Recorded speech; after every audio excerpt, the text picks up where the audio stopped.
အားလုံးပဲမင်္ဂလာပါနော်ဒီနေ့မှာပြပြပေးမယ့်ခေါင်းစဉ်လေးရတော့ Nosocomial Infection လို့ခေါ်တဲ့ဆေးရုံကနေမှတဆင့်ကူးစက်တဲ့ infection တွေအကြောင်းဖြစ်ပါတယ်သူတို့ကို Hospital Acquired Infection ဒါမှမဟုတ်ဘူးဆိုလဲ Hospital Associated Infection လို့လည်းခေါ်ပါတယ်Nosocomial infection ဆိုတာကတော့ဆေးရုံမှာဖြစ်တဲ့ infection တော်တော်များများကို Nosocomial infection လို့ခေါ်ပါတယ်။အဲ့မှာဆိုရင် Nosocomial ဆိုတာကတော့ keyword တစ်ခုဖြစ်ပါတယ်။သူ့ရဲ့အဓိပ္ပာယ်ကတော့ hospital လို့အဓိပ္ပာယ်ရပါတယ်။အဲ့ဒါကြောင့်မို့လို့ဆေးရုံမှာကူတဲ့ infection ကို Nosocomial infection လို့ခေါ်လိုက်တာပါ။ဒီလို Nosocomial infection လို့ပြောဖို့အတွက်ဆိုရင်အဲ့ infection ကဒီဆေးရုံတက်နေတဲ့လူနာမှာပဲဖြစ်ရမယ်။အဲ့ဒါကြောင့်မို့လို့သူတို့ရေဆေးရုံတက်ဆက်စာချင်းတက်တဲ့အချိန်မှာပါလာတဲ့ infection ဒါမှမဟုတ်ဆိုလဲအဲ့ချိန်အတွင်းမှာရှိနေတဲ့ incubation period အတွင်းမှာရှိနေတဲ့ infection မျိုးမဖြစ်ရပါဘူး။အဲ့မှာဆေးရုံတက်နေတဲ့အတော်အတွင်းဒါမှမဟုတ်ဆိုလဲဆေးရုံဆင်းသွားတဲ့အချိန်ကျမှပဲ sign and symptom ပြလာတဲ့ infection မျိုးကိုပဲ Nosocomial infection လို့ခေါ်ပါတယ်။ Nosocomial infection တွေဖြစ်စေနိုင်တဲ့အကောင်တွေမှာဆို bacteria တွေ virus တွေ parasite တွေ fungus infection တွေပါပါတယ်အများဆုံးကတော့ bacteria infection တွေပိုများပါတယ်အဲ့ bacteria infection တွေကဆိုရင်ဒီဆေးရုံတက်ပြီး48နာရီကနေမှ82နာရီအတွင်းမှာဆိုရင် sign and symptom တွေစပြီးပြတတ်ပါတယ်အဲ့ hospitalized patient တွေအားလုံးရဲ့10%လောက်က Nosocomial infection တွေဖြစ်လာနိုင်ပါတယ်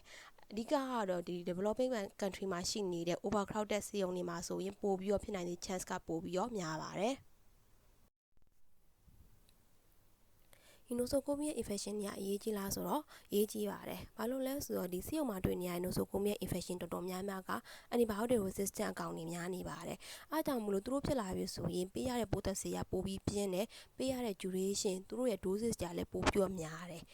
နောက်တစ်ခုကကြတော့ဒီဆေးရုံမှာဆိုရင်သူ့ရဲ့ atmosphere အရန်သေးပါတယ်။ဥပမာဆိုရင် admission day လိုမျိုးမှာဆိုရင်အချို့နေရာတွေမှာအရန်ကိုလူနာကြီးကြက်တယ်။ပြောကြလို့လူနာဆောင်တွေရောဆရာဝန်တွေရောအရန်ကိုထိတွေ့မှုတွေများတယ်။အားကြောင့်မလို့ဒီ resistant strain တွေ easy transfer ဖြစ်နိုင်ပါတယ်။ပြီးတော့ဒီလိုမျိုး infection ရလာပြီဆိုရင်လေသူတို့ကဘာဖြစ်လဲဆိုတော့ဆေးရုံတက်တဲ့ duration ကပိုပြီးကြာလာတတ်တယ်။အားကြောင့်မလို့ healthcare personnel တွေဖြစ်တဲ့ဒီဆရာဝန်တွေသူနာပြုတွေအတွက်ကြတော့ workload တွေပိုပြီးများလာမယ်။လူနာတွေအတွက်ကြည့်မယ်ဆိုရင်လေသူတို့ရဲ့ financial problem တွေပိုပြီးတော့ဆိုးလာတတ်ပါတယ်။အားကြောင့်မလို့ Nosocomial infection ကအရေးကြီးပါတယ်။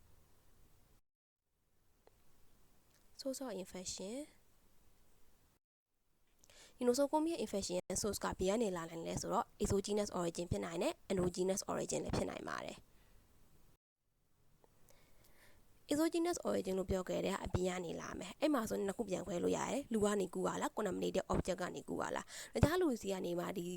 လူကူးတယ်ဆိုရင်တော့အဲ့ဒါကို cross infection လို့သတ်မှတ်လိုက်တယ်အဲ့တော့ contaminated inanimate object ကနေကူရင်တော့သူ့ကို environmental infection အနေနဲ့သတ်မှတ်လိုက်ပါတယ်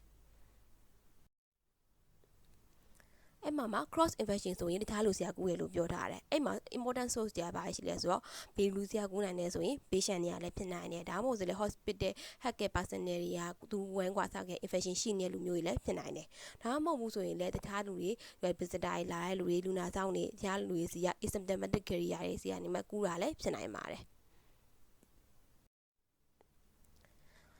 နောက်ထပ်တစ်မျိုးကကြတော့ environmental infection ရှေ့မှာပြောထားသလိုပါတယ်သူက contaminated inanimate object တွေကနေမှကူးတယ်ပြီးတော့ hospital မှာရှိတဲ့လေတွေ water တွေပြီးတော့ food တွေကနေလည်းကူးနိုင်ပါတယ် inanimate object တွေဆိုရင်ဘာလဲဆိုတော့အိမ်မှာသုံးနေတဲ့ medical equipment တွေပါမယ်ပြီးတော့ကြတော့ပန်စေပတ်လိုင်းတွေပါမယ်ပြီးတော့ကြမီးခလုတ်တွေအဖွင့်ပိတ်လုပ်တဲ့ဟာတွေထိုင်ကုန်တွေစပွဲတွေပြီးတော့ eating utensils တွေလည်းပါပါတယ်နောက်ထပ် source တစ်ခုကတော့ endogenous source ပါ endogenous source ဆိုအချို့ Nosocomial infection တော်တော်များများရဲ့ source က endogenous origin လည်းဖြစ်နိုင်ပါတယ်ဘယ်ကနေလာလဲဆိုတော့ patient ရဲ့ own skin ကနေလာတဲ့ဟာဒါမှမဟုတ် GI ထွက်တဲ့သူ့ respiratory flora မှာရှိနေတဲ့အကောင်တွေကနေမှတက်စစ်ကိုပါကိုပြန်ပြီး infection ရသွားတာတွေလည်းဖြစ်နိုင်ပါတယ် hospital acquired infection တွေရဲ့ route of transmission အကြောင်းကိုပြပြပေးမှာဖြစ်ပါတယ် route of transmission မှာအဓိကအရေးကြီးဆုံးကတော့ contact transmission ပါဒီဆေးရုံတွေမှာဆိုရင်လည်းလူနာဆောင်တွေလူနာတွေပြီးတော့ဆရာဝန်တွေသူနာပြုတွေနဲ့အရန်ကိုတခါလေးပြည့်ပြည့်နေတဲ့အခါမျိုးမှာတယောက်နဲ့တယောက်ထိတိုက်မိအောင်ကိုတော်တော်ဒီထားရပါတယ်အားကြောင့်မလို့ရလို့ထိတွေ့မှုတွေရှိသွားမယ့်အခါမျိုး direct contact နဲ့ထိသွားတဲ့အခါမျိုးမှာဆိုရင် patient တွေရဲ့ skin infection တွေရလာနိုင်ပါတယ်နောက်တစ်ခုကကြတော့ indirect contact နေလည်းကူးနိုင်ပါတယ်အဲ့လူနာတယောက်ရဲ့ contaminated inanimate object တွေကိုတခြားလူနာတွေတယောက်ဒါမှမဟုတ်လူနာဆောင်တယောက်ကသုံးလိုက်မိမယ်အဲ့မှာ infection တွေဝင်သွားမယ်ဥပမာဆိုဘာရတတ်လဲဆိုတော့ GI ထွက် infection ကြီးတွေပါရတတ်တယ်ပြီးတော့အနာကနေမှတက်ဆင်းရတယ်Pseudomonas sepsis တွေပါထီအောင်ရသွားနိုင်ပါတယ် airborne spread ဆိုရင်တော့ airborne နဲ့ကူးတဲ့ဟာရ droplet တွေရှိရ dust တွေရှိရ aerosol တွေရှိရ droplet တွေဆိုရင်ဘာဆိုလူနာတွေရဲ့ respiratory secretion တွေမှာလာတဲ့ droplet တွေကနေကူးနိုင်တယ်ဟိုက dust တွေဆိုရင်ဘာဆိုလူနာတွေရဲ့ padding တို့ floor တို့ကနေတစ်ဆင့်မှုန်လေးထားမယ်ပေါ့ဖုန်လေးထားမယ်ပြီးကိုက dressing ချင်းတဲ့ခါမျိုးမှာဆိုရင်အနာကနေမှ acidity ထွက်ပြီးအဲ့ကနေမှတစ်ဆင့် dust တွေဖြစ်သွားနိုင်တယ်အခုကဒါဒီ normal ကိုခဏကွဲ skin on skin ကနေမှ movement တွေပါလုံးတဲ့ခါမျိုးတို့ဒါမှမဟုတ်လဲ shedding ဖြစ်သွားတဲ့ခါမျိုးမှာဆိုရင်သူက dust တွေမှာinfectious agent တွေပါသွားနိုင်ပါတယ်အဲ့အနေမှာတစ်ဆင့်ဘာ infection တွေရနိုင်တယ်ဆိုတော့ Pseudomonas infection တွေရနိုင်တယ် Staphylococcus infection တွေရနိုင်ပါတယ်aerosol နဲ့ဆိုရင်လည်း asthma patient တွေဆိုရင် nebulizer တွေရွှတ်ရတာရှိတယ်အဲ့အနေမှာတစ်ဆင့် aerosol တွေထွက်တာရှိနိုင်တယ်humidifier တို့ air conditioner apparatus တို့ပန်ကားတို့ air con တို့အနေမှာတစ်ဆင့်လဲ aerosol တွေထွက်တယ်အဲ့ဒါတွေကိုအပြင်မှာရှိနေတခြား patient တွေကရွှတ်လိုက်မိရဆိုရင်လည်း infection ရနိုင်ပါတယ်ဥပမာဆိုရင် air con ကနေကူးတဲ့ legionella infection တွေရှိပါတယ်အခုကဒါတော့ oral နဲ့သွားတဲ့ဟာဆိုရင်တော့အစားအသောက်ဆိုရင်တော့ hospital food တွေမှာဘာတွေပါတယ်လဲဆိုတော့ gram negative baseline တွေပါတယ်အဲ့ gram negative baseline တွေကကြတော့များသောအားဖြင့်ကတော့ antibiotic resistant ဖြစ်နေတတ်တယ် antibiotic resistant ဖြစ်နေဆိုရင်သူကဘာလို့လဲဆိုတော့ဒီခန္ဓာကိုယ်ထဲမှာ GI ထွက်မှာသွားပြီး colonize လုပ်မယ်ပြီး infection တွေပေးမယ်ဘာကောင်တွေရှိလဲဆိုတော့ Pseudomonas ဆို Escherichia တို့ Klebsiella တို့က gram negative အကောင်တွေပါသူတို့ကနေတစ်ဆင့် GI ထွက် infection food poisoning တွေ gastroenteritis တွေရတတ်ပါတယ်Parenteral နည်းနဲ့ကူးတဲ့ဟာမျိုးဆိုရင်တော့နှစ်မျိုးဖြစ်နိုင်ပါတယ်လူနာတွေအတွက်ဆိုရင်တော့ blood transfusion infected blood ဒါမှမဟုတ် contaminated blood မှုဆိုရင်လည်းသူ့ရဲ့ tissue donation လုပ်တဲ့အခါမှာဆိုရင် infected tissue ကို cornea တို့သွားပြီး transplant လုပ်မိတဲ့အခါမျိုးမှာဆိုရင် infection ကူးနိုင်ပါတယ်ဆရာဝန်တွေသူနာပြုတွေတဲ့ healthcare person တွေအတွက်ဆိုရင်တော့ဒီ contaminated needle တို့ syringe တို့ကနေ mandible injury ရတတ်တယ်ဒါမှမဟုတ်ခွဲနေတဲ့အချိန်တွေမှာဆိုရင် sharp instrument ကနေမှတစ်ဆင့် injury ရသွားမယ်အဲ့လိုမျိုးဆိုရင်တော့ infection တွေကူးနိုင်ပါတယ်ဘာ infection တွေကူးနိုင်လဲဆိုတော့ HIV ရှိတယ် hepatitis B C တွေကူးနိုင်တယ် malaria တွေလည်းကူးနိုင်ပါတယ်အခုကတော့ auto infection မှာရှေ့မှာပြောထားရပါတယ်အဓိကကတော့ endogenous source ပေါ့ endogenous source ဆိုရင် patient ရဲ့ own skin တို့ nose ကနေမှလာမယ်အဲ့အနေမှာတစ်ဆင့်ကိုယ့်ရဲ့အနာကိုကူးသွားတာဖြစ်နိုင်ပါတယ်အဲ့ဆိုရင်တော့ဘာဖြစ်နိုင်လဲဆိုတော့ Staphylococcus infection တွေရနိုင်တယ်နောက်တစ်ခုကကြတော့ခွဲတဲ့အချိန်တွေမှာဆိုရင်ဘာဝဲမှာရှိနေတဲ့ commensal တွေဖြစ်တဲ့ anaerobe တို့ coliform bacilli တို့ကတစ်ဆင့်အဲ့ခွဲနေရာကိုရောက်သွားပြီး infection တွေရနိုင်ပါတယ်ဟဲ့က cross infection ကတော့ရှင်းမှလည်းပြောထားပြီးသားပါတခြားလူစီကကူးတဲ့ဟာတခြားလူဆိုတာဘာရှိလဲဆိုတော့တခြား patient တွေဖြစ်နိုင်မယ်ဒါမှမဟုတ်ဆိုလဲ healthy staff carrier တွေလည်းဖြစ်နိုင်ပါတယ်အဲ့မှာဘာကောင်တွေဖြစ်လာနိုင်လဲဆိုတော့ Staphylococcus တွေပြီးတော့ coliform bacilli infection တွေရတတ်ပါတယ်Nosocomial infection ကို influence လုပ်နေတဲ့ factor တွေအကြောင်းပြပြပေးမှာပါပထမဆုံးကတော့ age ပါage ဆိုအရင် extreme age တွေကမကောင်းပါဘူးအရင်ကြီးလို့အရင်ငယ်လို့တဲ့လူတွေဆိုရင်ဒီ infection ဖြစ်ဖို့ chance ကပိုပြီးတော့များပါတယ်အဲ့တော့ကဒီ infection ကိုအစကသူကsusceptible ခံနိုင်ရမရှိတဲ့လူမျိုးอ่ะပေါ့ဘလို့လူမျိုးတွေလဲဆိုတော့အရင်ကတည်းက pre-existing disease ယောဂရှိနေတဲ့လူတွေဥပမာဆိုရင် immune ကျနေနိုင်တဲ့ DM တွေစီချိုရှိတဲ့လူတွေအဲ့တော့ကကြတော့ treatment ယူထားရလို့ medical နဲ့ surgical treatment ယူထားရလူတွေပေါ့ဥပမာဆိုရင်ဗါလဲဆို immune suppress drug တွေတောင်းနေတဲ့လူတွေ organ transplant patient တွေမှာဆိုရင်သူက immunosuppressive drug တွေကို lifelong တောင်းရတတ်တယ်အဲ့လိုမျိုးလူတွေဖြစ်နိုင်တယ်နောက်တစ်ခုကကြတော့ဒီကင်ဆာသမားတွေမှာဆိုရင်တော့ radiotherapy ပေးနေတဲ့အချိန်တွေဟိုက hypersplenism ဖြစ်နေလို့ splenectomy လုပ်ထားတဲ့လူတွေဆိုရင်ဒီ infection ကိုပို့ပြီးဝင်နိုင်ဖို့ chance ပိုများတတ်တယ်နောက်ကဒီကိုကtreatment လုပ်လိုက်တယ် treatment procedure လုပ်တဲ့အခါမှာဘာလဲဆိုတော့ catheterization ထည့်ရတယ် tracheostomy ထည့်ရတယ် ventilator ထည့်ရတယ်အဲ့ဟာတွေက treatment တော့လုပ်ပါတယ်ဒါပေမဲ့ဘာဖြစ်သွားလဲဆိုတော့ဒီအပြင်မှာရှိနေတဲ့ bacteria တို့တခြား virus တို့အကောင်တွေကိုဒီခန္ဓာကိုယ်ရဲ့ဝင်မှုရ passage ပေးလိုက်တယ်လို့ဖြစ်သွားတယ်အဲ့မှာ infection တွေဝင်သွားနိုင်ပါတယ်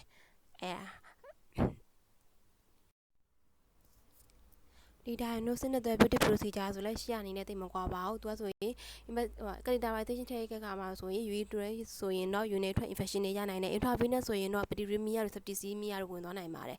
ရှေ့လိုပါပဲ contaminated ရော infected blood bladder တွေကနေတစ်ဆင့်လဲ infection တွေကူးနိုင်ပါတယ်ဒီကင်ဆာ treatment တွေမှာဆိုရင်လဲသူတို့ရဲ့ radiotherapy ပေးတာရှိရဒါမှမဟုတ်ဆိုလဲ chemotherapy ပေးတာရှိရအဲ့ဒီကနေမှတစ်ဆင့် immune ကြပြီးရော infection ဝင်မှု chance ပိုများတတ်တယ် organ transplant patient တွေမှာဆိုရင်လဲ immunosuppressive drug တွေကိုlifelong တောင်းနေတဲ့အခါမျိုးမှာ immune ကြတတ်တယ် positive တက်တဲ့တွေဆိုပါလဲဒီလိုမျိုး infection တွေဝင်မှု chance တွေပိုပြီးတော့များတတ်ပါတယ်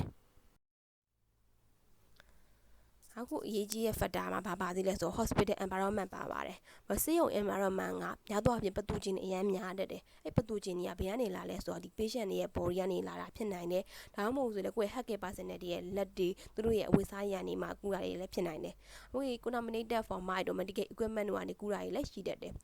အဲ့လေထဲမှာတို့ပြကြသူတို့ရဲ့ဖုန်နေတဲ့တွေမှာလည်းဘာရှိလဲဆိုတော့ဒီ pathogen တွေအများကြီးနေနိုင်ပါတယ်။ဒီနောက်ကကြတော့ဒီ contaminated hospital food တွေ water တွေကနေမှတဆင်လဲဒီ pathogen တွေကလူတွေကိုကူးနေတဲ့ chance ကပိုပြီးများပါတယ်။အဲဒါကြောင့်မလို့ဒီ factor ထဲမှာလည်း hospital environment ကအရေးကြီးပါတယ်။နောက်ဆုံးတစ်ခုကတော့ microorganism ရဲ့ nature ပေါ်လည်းမူတည်ပါတယ်။အဲ့မှာဆိုရင် pathogen virulence ဖြစ်လားမဖြစ်လားပေါ့။နောက်တော့အပြင်ကတော့ဆေးရုံမှာရောက်နေတဲ့ရှိနေတဲ့ infection တော်တော်များများကတော့ multi drug resistant ဖြစ်တဲ့ကြောင့်မလို့ virulence ဖြစ်တာများပါတယ်။ဒါမှမဟုတ်ဆိုလည်းဒီ pathogen ရဲ့ numbers ပေါ်လည်းမူတည်ရဲ့ဝင်လာတဲ့ pathogen ကအရာကောင်းရေးအတွက်များလားနည်းလားများတယ်ဆိုရင်တော့ infection ဖြစ်ဖို့ chance ကပိုပြီးတော့များပါတယ်။ဒီကဘာကိုပြထားလဲဆိုတော့ဒီ antibiotic resistant infection လာပြီဆိုရင်ဘယ်လို protect လုပ်မလဲပေါ့ဒီမှာခုနကလည်းပြောထားပြီးသားပါ surgery တို့ပြတ်တဲ့ဟို catheterization ထည့်ရလို့ဆိုတာကတော့ဒီ patient ကိုtreatment ပေးဖို့အတွက်ပါဒါပေမဲ့သူတို့ကဘာလုပ်ပေးလဲဆိုတော့ဒီ bacteria တွေကိုခန္ဓာကိုယ်ထဲဝင်ဖို့ရအတွက် passive ပေးလိုက်သူတို့ဖြစ်သွားတတ်တယ်အဲကြောင့်မလို့ကိုကဘာလုပ်ပေးရမလဲဆိုတော့ဒီ catheter ထည့်တဲ့အခါမျိုးဒါမှမဟုတ် surgery လုပ်တဲ့အခါမျိုးမှာဆိုရင် antiseptic နီလန်တို့ဘာကိုတေချာတေချာလုပ်ပေးတင်တယ်အဲ့လိုလုပ်ပေးခြင်းအပြင် infection ဝင်အောင်တားလို့ရပါတယ်နောက်တစ်ခုကကြတော့ဒီကိုက infection control ကိုတေချာမလုပ်ခဲ့ဘူးဆို bacteria တွေကဘေးကိုအကုန်ပြန်သွားရေးပါရှိနိုင်တယ်အဲ့မှာကိုကဘာလုပ်ပေးလို့ရလဲဆိုတော့ဒီလိုမပြအောင်လို့တယောက်လူနာတယောက်နဲ့ကင်ပြီးရခါမျိုးမှာ hand washing တေချာလုပ်ပေးတာမျိုးအားမို့ဆိုလဲခွဲကန်နီးတို့စိတ်ကန်နီးတို့ pre-op တို့ post-op တို့မှာတေချာdisinfection sterilization တွေလုပ်တာမျိုးတွေ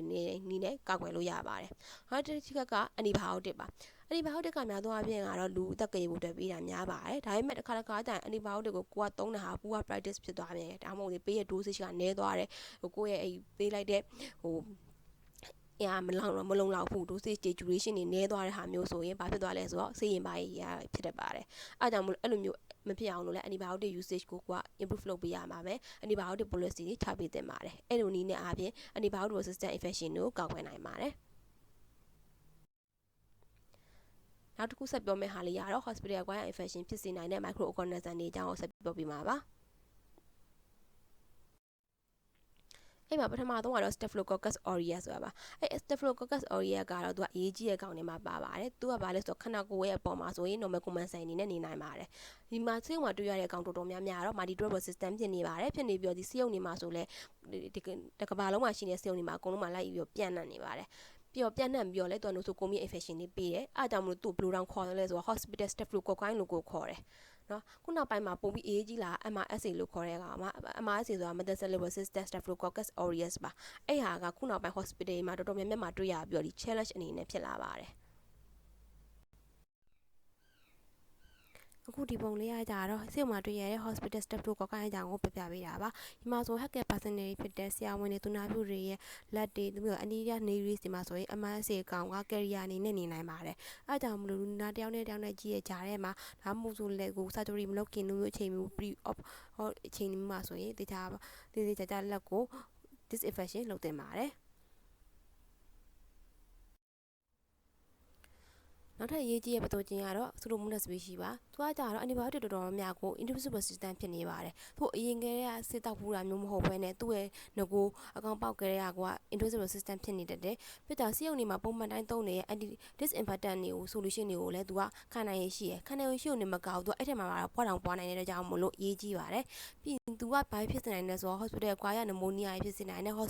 urinary tract infection တွေဖြစ်စေတတ်တယ်ပြီးတော့ ban patient တွေမှာဆိုလည်း wound infection တွေဖြစ်စေနိုင်ပါတယ်သူဖြစ်ပြီးဆိုရင်တော့ဘာထွက်လာတယ်ဆိုတော့ blowing pus တွေထွက်တတ်ပါတယ်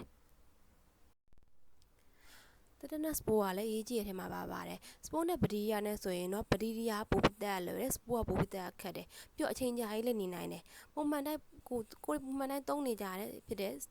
disinfection နဲ့တော့တက်လို့မရပါဘူး sterilization နည်းနဲ့မှတက်လို့ရပါမယ်ပြီးတော့သူက dust ထဲမှာနေပြီးခင်မှာဘေးနားမှာရှိတဲ့ hospital equipment တွေ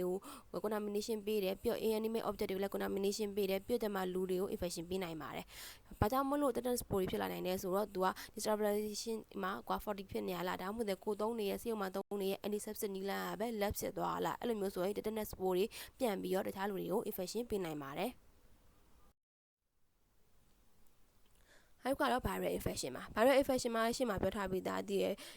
contaminated blood and gubio, penine and amu needed pre-injury or sharp instrument injury and it doesn't hepatitis B, C, with the HIV need gunaimare. I've got a clearly muscle, so see only muscle, clearly my ruda already pit about diarrhea, yada day. How the tapa infection initiated or CMV to herpes virus to influenza, pure enterovirus to already hospital acquire infection in Yanamare. Fungal and parasitic infection. Fungal infection is surviving and there's candidate system and aspergillus infection or respiratory infection. Protozoa infection so in not do amoebic dysentery local and amoeba histolytica harima gunaine. Haduka infection. Haduka the immunocompromised patient in maso plasmodia or pneumocystic infection ni wela naimare. Aku seperti mana hospital acquired infection ni masuk yang kumum pesisir infection ni jangan seperti mana sebare. Ramai tu mana urinary tract infection mah. Nosocomial infection ni 40% lah uga urinary tract infection ya ada bare. Dan kuat 20% dah sahaja ke wound infection ya ada deh. Lower respiratory tract infection tu pneumonia tu ada tu 50% lah ya ada deh. Orang nosocomial bacteremia 5% lah ya ada deh. Pi 20% lah uga ada dah. Skin and soft tissue infection ni, CNS infection ni, gastroenteritis tu, endometritis tu infection ni ya ada mare. Dia agak apa so healthcare associated infection so apa lalu so di treatment bini ni mah microorganisms ni kena kore wilame ema infection ni pide. Ema pertama tu sih malah biar tahu dah ketida associated urinary tract infection ada tu mah tu ada so urinary ketida thelai dia kama abi masih ni microorganisms kan ketida ni cakap kena kore wilame biar tu bladder aku ni mah tu apa infection bina ini. Aku saja kisah infection. Walau tu dua di surgery kau ni dia mah cakap masih ni kuman saya di surgery quite near your infection been a mare. I got bloodstream infection. Gelo, Kakuna, look, and you let head had a camu. I won't let my coconut that blood strain with all a camu muscle into a bloodstream infection if you did, but remia, septicemia, yana mare. I go out out to go to me. I will bundle it as a popo time lumaso into a infection, landscape with army, with a biodama, pneumonia, yala mare.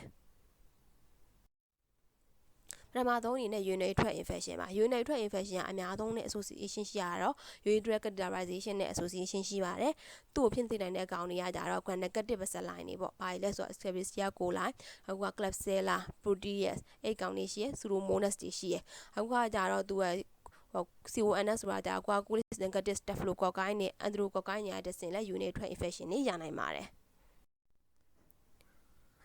Today I want skin sepsis tu ada adika bima pele so elderly patient ni ma adika phit pare tu ada khwe pi yo twin debat twin ma be manifestation ပြတယ်အဓိကကတော့ဘေးကောင်ဖြစ်လဲဆို Staphylococcus aureus ပါဘာဖြစ်လဲဆိုသူ skin မှာသူ normal common sign နေနဲ့နေတဲ့အတွက်ကြောင့်မလို့သူကတော့ predominant pathogen နေနဲ့ဖြစ်မယ်ပြီးရင် Pseudomonas ဖြစ်တယ် Pseudomonas ဖြစ်တယ်ဆိုရင်တော့သူထွက်လာမဲ့ pass ကတော့ blue wing pass ပါပြီးတော့ဆက်ပြီးဖြစ်မဲ့ဟာတွေက Escherichia coli လို့ Proteus ဆို CONS တို့ကလည်းဒီ wound infection တွေဖြစ်စေနိုင်ပါတယ်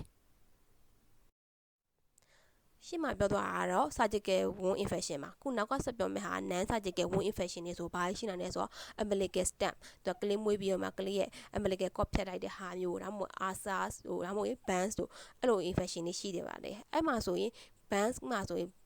BANS patient တွေမှာဆို infection အဓိကဖြစ်တာက Pseudomonas အကောင်ပါအဲ့ထွက်လာရင် blue wing pass ထွက်မယ်ပြီးရင်တခြားကောင်တွေပါရှိသေးတယ်ဆိုတော့ Staph aureus တွေနောက်က Acinetobacter တို့ Strep pyogen တို့ကလည်းဒီလို infection တွေဖြစ်စေနိုင်ပါတယ်respiratory tract infection ဆိုရင်ဒီ unconscious patient တွေမှာကိုကပါ aspiration ဖြစ်သွားတဲ့အခါမျိုးဆိုရင် aspiration pneumonia ရလာနိုင်တယ်အခုကကြတော့တကယ်လို့ ventilator support ပေးတဲ့လူဒါမှမဟုတ် instrumentation ဆိုရင်ရှေ့မှာပြောထားတဲ့ tracheostomy ထည့်ရတဲ့လူတို့ဘာလို့ဆိုရင်သူတို့က lungs ကိုသွားပြီး infection တွေရနိုင်ပါတယ်အဓိကကတော့ဘယ်လိုလူတွေမှာပိုဆိုးလဲဆိုတော့ CVS ရောဂါရှိတဲ့လူတွေမှာပိုပြီးဆိုးပါတယ်သူ့ရဲ့ဘာကောင်တွေကြောင့်ဖြစ်နေနိုင်လဲဆိုတော့ Staph aureus တွေပါမယ် Klebsiella, Enterobacter, Serratia, Escherichia coli, Proteus, Pseudomonas ရှေ့မှာပြောထားတဲ့အကောင်တော်တော်များများပဲပြန်ပါပါတယ်နော်ပြီးတော့နောက်ထပ်ဘာရှိသေးလဲဆိုတော့သူ့မှာ respiratory viruses တွေလည်း infection ပေးနိုင်ပါတယ်Bacteremia နဲ့ septicemia ပါ Bacteremia နဲ့ septicemia infection ဘေးနေရာမှာဝင်ဝင်နောက်တော့ Bacteremia နဲ့ septicemia ဖြစ်သွားနိုင်ပါတယ်။ဒါပေမဲ့များသောအားဖြင့်ကတော့အဓိကဘာကြောင့်ဖြစ်လဲဆိုတော့ IV cannula ထည့်ထားတဲ့အချိန်မှာ infection ဝင်သွားရင်ပိုပြီးဖြစ်ဖို့ chance ပိုများပါတယ်။အဲ့မှာဆိုရင် common pathogen ကပါတယ်ဆိုတော့ gram negative bacilli ပါ gram negative bacilli လို့ပြောရှေ့မှာပြောထားတဲ့ E. coli တွေ proteus တွေ pseudomonas တွေပါပဲပြီးရင်တကယ်လို့ဒါ patient ကharvard တက်ထားတဲ့ဟာမျိုးဆိုရင်သူကဘာဖြစ်လဲဆိုတော့ Staphylococcus epidermidis ဖြစ်တတ်ပါတယ် Staphylococcus epidermidis Bacteremia ဝင်သွားပြီးဘာဖြစ်လဲဆိုတော့ SPE လို့ခေါ်တဲ့ subacute bacteria endocarditis တွေဝင်လာနိုင်ပါတယ်အခုဆက်ပြောပြမှာတော့ hospital acquired infection တွေကိုဘယ်လို diagnose လုပ်မယ်သူတို့ကိုဘယ်လို control လုပ်မယ်ဆိုတာကိုဆက်ပြောပြမှာဖြစ်ပါတယ်ဒီ nosocomial infection တွေမဖြစ်အောင်တဲ့ဘယ်လိုကာကွယ်ရမလဲဆိုတော့ဆက်စချင်းသူတို့ဖြစ်တာဘယ်လိုဖြစ်တယ်ဆိုတာကိုသိရပါမယ် recognize ပြရမယ်ဖြစ်ပြီးသွားရင်လည်းသူတို့ဘယ်လိုဖြစ်တယ်ဆိုတာသိရင်ကိုကဘာလုပ်လို့ရလဲဆိုတော့ policy ချမှတ်ပြီးအဲ့လိုမဖြစ်အောင်ကာကွယ်လို့ရပါတယ် diagnosis ကလည်းတော့သူက bacteria infection များတဲ့အတွက်ကြောင့်မလို့ routine bacteriological examination တွေမွေးကြည့်လို့ရပါတယ် smear ဆွဲလို့ရတယ်ကာချာယူလို့ရတယ်နောက်က identification ဆိုတာကကြတော့ biochemical test တွေသုံးပြီးတော့မှတရားဘာကောင်းပါဆိုပြီးတော့လဲ identify လုပ်လို့ရတယ်နောက်ကဒါ sensitivity testing ကြတော့ bacteria ဆိုတော့ငါတို့က antibiotic တွေဒီဆေးsensitive ဖြစ်လား resistant ဖြစ်လားဆိုတော့စမ်းကြည့်လို့ရပါတယ်infection control policy ပါဒီဆေးရုံတစ်ခုရဲ့သူကို management ကဘာဖြစ်ရမလဲဆိုတော့ဒီ infection control organization တစ်ခုကောင်းမွန်ရှိရပါမယ်အဲ့လိုဖြစ်ဖို့အတွက်ဆိုသူ့မှာအစိပ်ပိုင်းနှစ်ခုပါဝင်ပါတယ် infection control committee ဆိုတာရှိရမယ် infection control team ဆိုတာပါမယ်အဲ့မှာ infection control committee ရဲ့သူ့ရဲ့အလုပ်ကဘာလုပ်ပေးရလဲဆိုတော့သူကဒီ disinfection လုပ်ရမယ့် policy ကိုချမှတ်ပေးရမယ်ပြီးတော့တေချာပါအကောင့်ထဲပေါ်ပေးရပါမယ်အဲ့မှာဆိုရင်ဘယ်သူတွေပါဝင်ရမလဲဆိုတော့ microbiologist ကတော့ chairman အနေနဲ့ပါသင့်ပါတယ်တခြားအနေနဲ့ဆိုရင် physician တွေ surgeon တွေနောက်ကကြတော့ nurse representative တွေနဲ့ပြီးတော့ sterile service manager ဆိုတာဒီ OT ဝန်းထဲမှာ OT instrument တွေပြီးတော့သူတို့ရဲ့OT room တစ်ခုလုံးကို sterilization ဖြစ်အောင်လုပ်ပေးမဲ့လူအဲ့ service manager တွေလည်းပါသင့်ပါတယ် infection control committee တို့ICC ကဘာလုပ်ပေးရတင်လဲဆိုတော့သူကအမြဲတမ်း regularly meeting တွေလုပ်ပေးမယ်လုပ်ပြီးတော့သူကဘာလုပ်ပေးရမလဲဆိုတော့ဒီ policy အတွက်အမြဲတမ်း update လုပ်ပေးရမယ်အပြင်ကိုတကယ်လို့ဒါ outbreak တွေဖြစ်လာမယ်ဆိုတော့အဲ့ outbreak ကိုကိုကဘယ်လိုမျိုး manage လုပ်မယ်ဆိုတာပါတခါတည်း policy ရေးချပေးရပါမယ်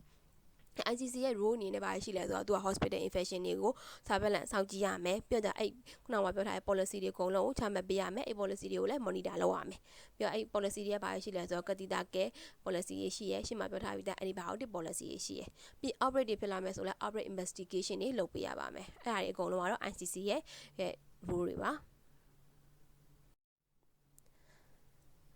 နောက်တစ်ခုကတော့ infection control team မှာ infection control team ဆိုရင်တော့သူ့ကိုခေါင်းဆောင်မဲ့လူက infection control doctor ဖြစ်ရပါမယ်သူကတော့များသောအားဖြင့်ကတော့ microbiologist တွေဖြစ်တာပဲများပါတယ်သူ function ကကြလဲဘာလဲဆိုတော့ခုန ICC နဲ့တော့တိတ်တော့မကွာပါဘူး infection တွေကို surveillance လုပ်ရမယ် control လုပ်ရမယ်ဒီမှာပို့လာတာကကြတော့ high temperature တွေကိုလည်းကိုက monitor စောင့်ကြည့်ပေးရမယ်ပြီး ICC ကိုသူကဘာတွေ advice လုပ်ပေးရမလဲဆိုတော့ infection တွေ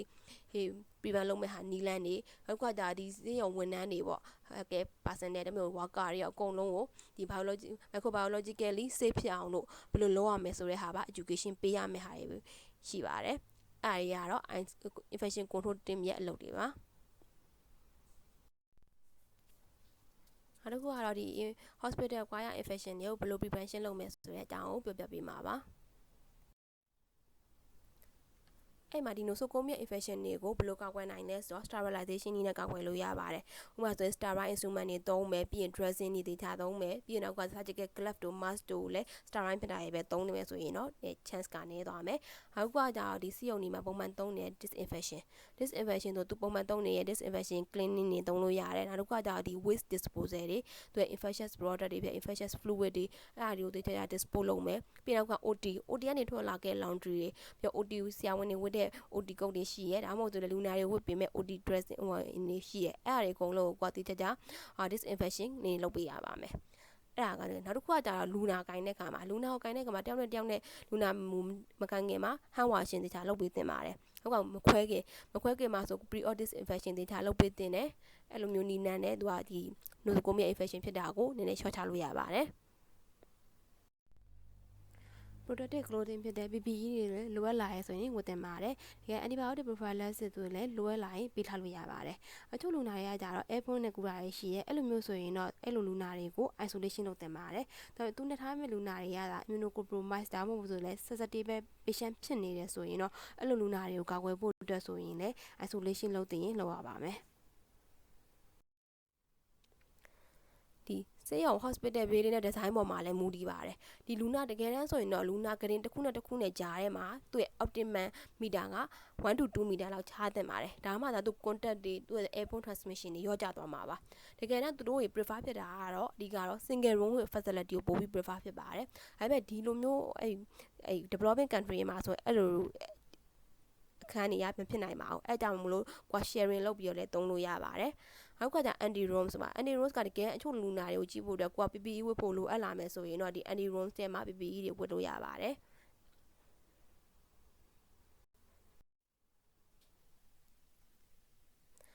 အခုကဒီprevention ကိုဘယ်လိုမျိုးလုပ်လို့ရလဲဆိုတော့သူက standard precaution နဲ့နောက်က transmission based precaution ဆိုပြီးနှစ်ခုရှိပါတယ်အဲ့မှာ transmission based precaution ကကြတော့ standard precaution plus additional precaution တွေပါတဲ့ဟာတွေကို transmission based ပြန်မှာပါပါတယ်ဒီ standard precaution ကကြတော့ patient အကုန်လုံးပြီးတော့သူ့ healthcare worker တွေသူတို့ရဲ့ visitor တွေအကုန်လုံးကလိုက်နာသင့်ပါတယ်သူ့ရဲ့ visit level ကဘာလဲဆိုတော့ hand hygiene ပါတင်တယ်ပြန်တော့ကကြ PPE သုံးတဲ့ဟာတွေဆုံဝေးပုံဝေးနေကြီးပါပဲပြည်ဆရာဝန်တွေသူနာပြည်အတွက်ဆိုရင်တော့ဒီ safe injection practice တွေလုပ်ပေးသင့်တယ်အခုကကြဒီ environmental clean တို့ space management ဆိုတာဒီ infectious fluid တို့ blood တို့အဲ့လိုမျိုးတွေ environment ကိုကြာသွားရင်ကိုကဘယ်လိုမျိုး manage လုပ်သင့်တယ်ဆိုတဲ့ဟာတွေလည်းသိသင့်တယ်အခုကကြရှေ့မှာလည်းပြောထားပြီးသားပါ OD ကထွက်လာမဲ့သူတို့ရဲ့အဝတ်စားတွေတို့ပြောကြတော့လူနာရဲ့အဝတ်စားတွေဆိုလည်းတေချာ handle လုပ်သင့်ပါတယ်ဟုတ်ဒါလေးကကြတော့ safe injection practice အတွက်ကိုပြပေးတာပါသူ့အတွက်ကိုဘာလုပ်ပေးလို့ရလဲဆိုတော့ one and only campaign ဆိုပြီးလုပ်လို့ရပါတယ်အဲ one and only campaign မှာဆိုရင် one needle one syringe ကို only one time ပဲထိုးပါမယ်ဆိုပြီးလုပ်လို့ရပါတယ်အဲ့လိုနည်းနဲ့ infection rate ကိုလျှော့ချလို့ရပါတယ်Hey everyone, it's Sarah with registerednurseRN.com, and in this video I want to demonstrate how to don and doff personal protective equipment, also known as PPE. Before donning PPE, you want to make sure you select the appropriate personal protective equipment, and this is based on the potential infectious agent that your patient has. Plus, you want to pick the right size of PPE. You want to make sure that you are following the sequence set by your hospital's protocols. In this video, I'm going to demonstrate just one of the possible sequences you can use to put on PPE. So one of the sequences you can use to put on PPE would be first to put on the gown, followed by the mask or respirator depending on what you're going to use, then the goggles or face shield, and then lastly the gloves. And you will don this PPE before you enter the patient care area. First, perform hand hygiene. Then put the gown on by sliding it up the arms and insert the thumbs into the thumb inserts of the gown if present. This particular gown has a loop that can be placed over your head. Then secure the gown by tying the ties in the back. Next, don a face mask or respirator. If using a face mask with ear loops, place each loop over the ears, then grasp the nose piece of the mask and bring it to cover the bridge of the nose. Then mold the nose piece of the face mask with the fingertips of both hands by starting at the bridge of the nose and work outward toward the cheekbone. Then grasp the nose piece of the face mask and pull the bottom of the mask under the chin. If using an N95 respirator, hold the respirator in one hand with the front of the respirator touching the inside of your hand. The metal nose piece should rest near the fingertips. Be sure the top and bottom straps of the respirator are hanging down below your hand and are not tangled or twisted. Take the respirator and place it over your nose, mouth, and under the chin. Hold the respirator in place with one hand.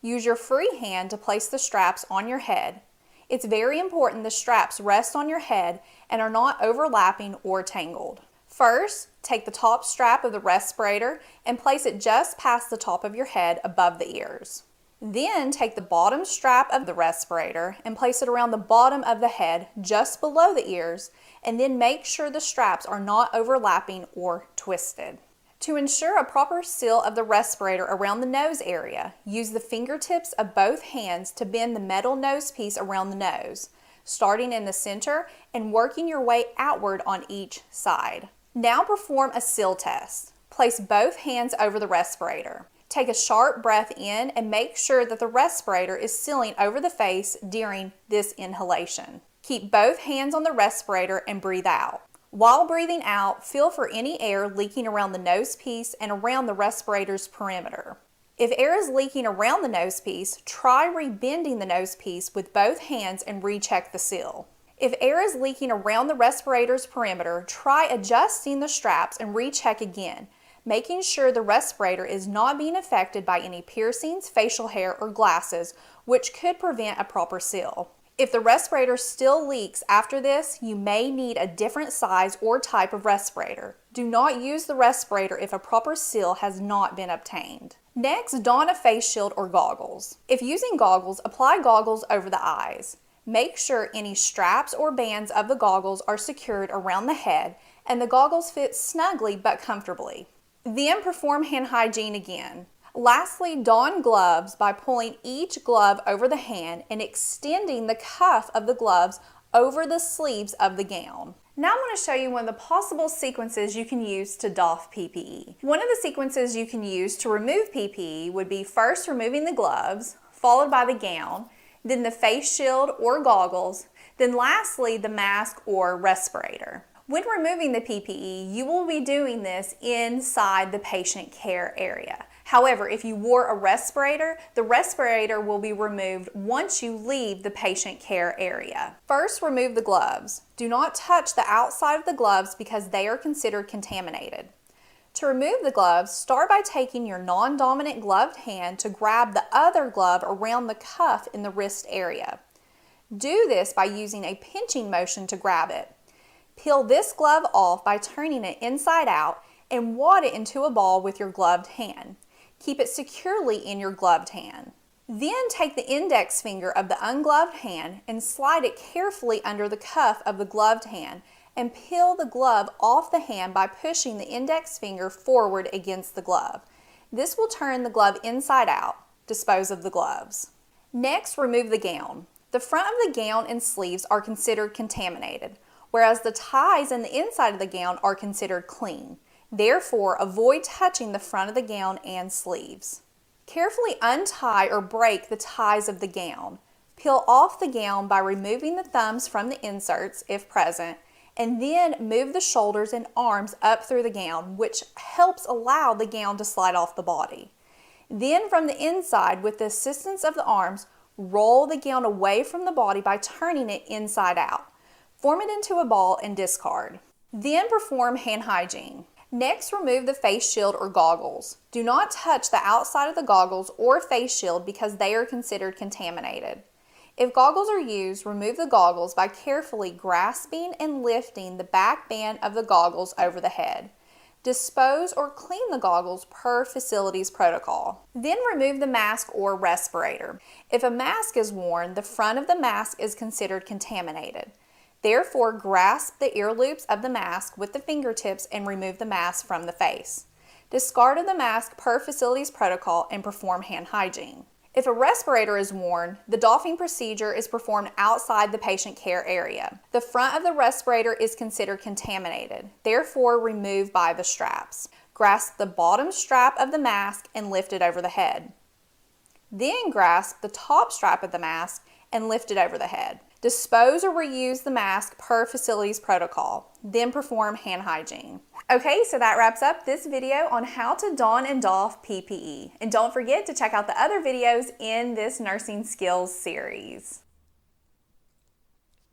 ဒါလေးကတော့ PPE ဝတ်စင်မဝတ်စင်ကြီးလေးကိုပြပေးထားတာပါဒီမှာဆိုရင်မြန်မာနိုင်ငံမှာတော့တစ်ချက်ပိုတာကသူက e-glove အပြင်ကိုအပေါ်ကနေမှ surgical glove ပါဆက်ပြီးဝတ်ပါတယ်ပထမဆုံးချွတ်တဲ့အခါမျိုးမှာဆိုရင် surgical glove ကိုပဲချွတ်လိုက်တယ် e-glove ကိုချန်ထားတယ်ဘာဖြစ်လဲဆိုတော့ဒီ contaminated area တွေနဲ့နောက်တစ်ခါထပ်ချွတ်တဲ့အခါကျရင်ကိုယ်လက်နဲ့ကိုသူက contact မဖြစ်အောင်လို့ e-glove ကိုချန်ထားပါတယ်ပြီး step တိုင်းမှာဆိုရင်တော့ alcohol based hand gel ကိုသုံးလို့ရတယ်သူပြောသူလက်ဆေးလို့ရတယ်ဘာလို့လဲ e-glove အော်ကနေမှ alcohol based hand gel ကိုပဲသုံးလိုက်တယ်ပြီး alcohol based hand gel ကို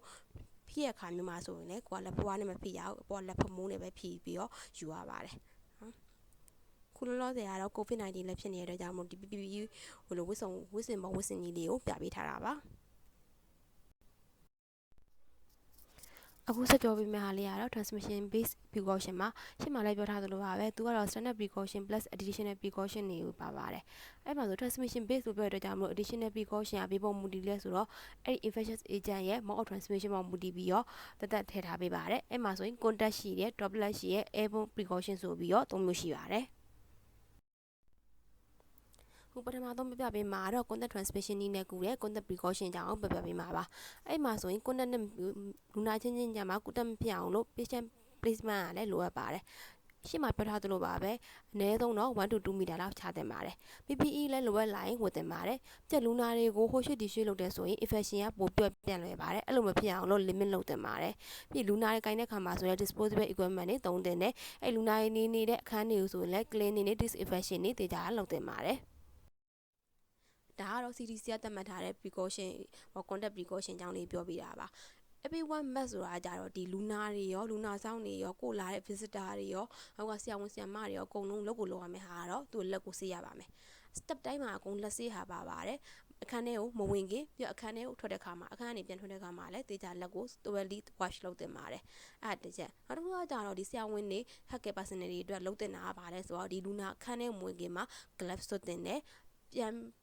ပြန်မထွက်ခင်မှာလည်း egg glove ကိုပြန်ပြီးချွတ်ပြီးတော့ discard လုပ်ခဲ့ရပါမယ်။ခေါင်းဆွဲအတူတူပါပဲမဝင်ခင်မှာဝင်မယ်ခန်းထဲကနေပြန်မထွက်ခင်မှာခေါင်းကို discard လုပ်မယ်။ပြီးတော့ဒီအဲ့သုံးထားပြီးသား use လုပ်ထားပြီးသား glove တို့ခေါင်းစုပ်ကိုနောက်ထပ်တခြားနေရာကို patient ကိုထပ်ကူးတဲ့အခါမှာမသုံးရပါဘူး။ပြီးတော့လူနာကိုင်းတဲ့အခါမှာဆိုရင်သူရဲ့ disposable equipment တွေကိုသုံးသင့်ပါတယ်တကယ်လို့ဒါ reusable ပြန်ပြီးသုံးရမယ့် equipment တွေဆိုရင်တေချာ disinfection နဲ့တေချာဆေးပြီးတော့ပြီးမှသာတခြားလူနာကိုထပ်ပြီးသုံးသင့်ပါတယ်droplet နဲ့ကူတဲ့ droplet precaution မှာဆိုရင်တော့ source ကိုနှိုးလို့ရပါမယ်အဲ့မှာဆိုရင်တော့ source က patient ဖြစ်တဲ့အတွက်ကြောင့်မလို့အဲ့ patient ကို master ပေးသင့်ပါတယ်ပြီးတော့ဘာလုပ်သင့်လဲဆိုတော့ patient placement လည်းလိုအပ်ပါတယ် PPE လည်းလိုအပ်လာရင်ဝယ်ရပါမယ်သူကဆိုရင်တော့ ရိုးတဲ့ mask လောက်ဆိုရင်တော့ရပါပြီပြီးလူနာတွေကိုလည်းရှေ့ရလိုပါပဲ transport မလုပ်သင့်ပါဘူး movement တွေကိုလည်း limit လုပ်သင့်ပါတယ်ဒီအားကြတော့ droplet precaution ဆိုဘယ်လိုလုပ်တင်လဲဆိုတော့ everyone must ဆိုလူတိုင်းကဘာလို့မလဲဆိုရှေ့မှာပြောထားပြီးသားပါပဲလက်ဆေးတင်ပါတယ်လက်ဆေးမဲ့ပြည့်ဒီမှာတစ်ချက်ပို့လာတာက droplet ဖြစ်တဲ့ကြောင့်မလို့သူ့ရဲ့မျက်နှာတွေ nose တွေသူ့ရဲ့ eyes တွေကိုမထိမိအောင်တေချာကပါလုပ်တင်ပါတယ်အဲ့မှာကိုက face sheet တက်လို့ရရဲဒါမှမဟုတ်ဒီ face နဲ့ဟိုနဲ့ mask ရဲ့ face sheet ရဲ့မမွေး mask နဲ့ Exogenous တက်လို့ရပါတယ်ပြီးရင်သူတို့ရဲ့အခန်းထဲကနေမထွက်ခင်မှာဆိုဒီ face protection လုပ်ထားတဲ့ face sheet တို့ Exogenous တို့အကုန်လုံးကိုပြန်ချွတ်ထားခဲ့ရပါမယ်အခုနောက်ဆုံးပြောပြမယ့်ဟာလေးကတော့ဒီ airborne spread နဲ့ကိုရဲ့ airborne precaution ကြောင့်မှာသူကလည်းရှေ့ရလိုပါပဲ source control နေနဲ့ဆိုရင် patient ကို mask တက်လို့ရပါတယ်ဒီမှာပိုလာတာကြတော့ airborne နဲ့ကိုရဲ့အတွက်ကြောင့်မလို့အဲ့ patient ကိုပြန်မထားရမလဲဆိုတော့ airborne infection isolation ဆိုတဲ့အခန်းမှာပဲထားတင်ပါတယ်ဒါကြောင့်ဘေးကလူတွေကိုပြန်ပြီးတော့ infection မကူအောင်လို့ပါနောက်ကတကယ်လို့ဒါအဲ့လူနာကလူနာကိုကြည့်တဲ့ဆရာဝန်ကဒါ susceptible ဖြစ်နေမယ်ဆိုရင်တော့အခန်းထဲဝင်တာတွေကနေရှောင်သင့်ပါတယ်PPE လည်းလိုအပ်လာရင်ဝယ်ရပါမယ်ဒီမှာဆိုရင်တော့သူက95တို့လိုအပ်လာတဲ့အထိအောင်ဝင်သင့်ပါတယ်အဲ့ရှေ့မှာလိုပါပဲသူကလည်း patient ကို limit လုပ်တင်တယ် transport ရေး movement တွေမလုပ်တင်ဘူးတကယ်လို့ဒါ susceptible% တယောက်ကဒီ patient နဲ့ unprotected contact ဖြစ်သွားမယ်ဆိုရင်တော့ immunization ရှိရ vaccine ရှိရဆိုရင်လိုအပ်လာရင် immunization လုပ်ပေးသင့်ပါတယ်ဒီမှာဆိုရင် airborne precaution မှာဆိုရင်လူတိုင်းကဘာလုပ်ပေးသင့်လဲဆိုတော့ရှေ့ရလိုပဲလက်ဆေးသင့်ပါတယ်ဒီမှာကတခုပိုလာတာကဘာလဲဆိုတော့ N95 တက်ကိုတက်ရပါမယ် N95 ဒါမှမဟုတ်သူ့အပေါ်မှာမြင်တဲ့ higher level respirator တက်ကိုတက်သင့်ပါတယ်သူကကြတော့အခန်းထဲကိုဝင်ကင်တက်မယ်အဲ့ respirator ကိုဘယ်ချိန်မှချွတ်လဲဆိုတော့ရှေ့ရလိုနဲ့မတူဘဲနဲ့ဒီမှာကြတော့အခန်းထဲကထွက်သွားပြီးမှသာချွတ်ရပါမယ်အခန်းထဲထွက်သွားပြီးမှကျွတ်ရမယ်ကျွတ်ပြီးသွားရဲဆိုလည်းသူကဘာလို့လဲဆိုတော့တခါကိုတခါပြန်ပိတ်ရပါမယ်အဲ့ဆိုတော့သူက airborne နဲ့ကိုရတဲ့ကြောင့်မလို့သူ့အခန်းထဲမှာ infectious droplet infectious aerosol ရှိနေရလို့ပဲသူကသတ်မှတ်ပြီးတော့အခန်းတကာကိုပိတ်ထားတင်ပါတယ်ဒီကတော့အမရဲ့လက်ချားလေးအဆုံးသတ်ပါပဲခုလောက်ဆိုရင်တော့ဒီ Nosocomial Infection တွေရဲ့ပြီးတော့သူတို့ကိုဘယ်လိုမျိုးကာကွယ်လို့ရလဲဆိုတဲ့ infection control တွေကိုသိသိပြီးလို့ထင်ပါတယ်အားလုံးကိုကျေးဇူးတင်ပါတယ်